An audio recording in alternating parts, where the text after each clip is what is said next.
Well, okay, welcome back, folks.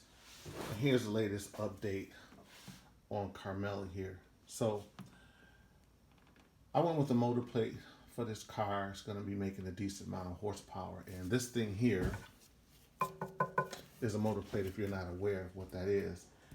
And what that does is it helps with the motor rotation and, side to side movement.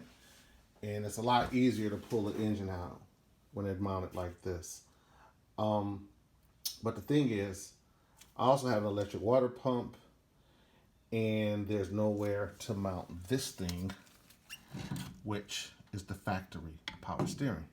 Now, when most people go with a motor plate, that's usually with a race car setup. And for me, I want to keep my power steering. This is basically, it's not a quarter-mile car. I mean, I'll make a few passes with it, but it's primarily just a street cruiser. So I'm going to get power steering in here. So grab myself a few parts. This is my new power steering pump. And as you can see, it's significantly smaller than the factory one. More importantly, it's got a remote reservoir, which I will probably mount like back here next to the radiator. So as you can see, this is going to line up fairly well with that new crank pulley right there. So I might have to use some spacers to space it out just a bit.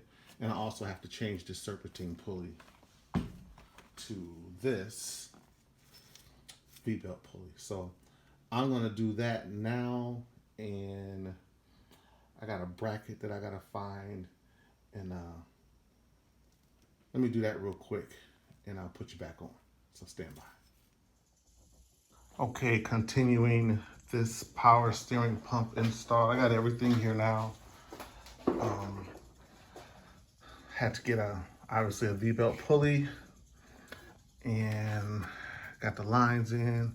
The high pressure line here goes over there, and then the return comes all the way back up to the reservoir, which I am currently trying to bleed, get all the air out of the system. So far so good, looks good.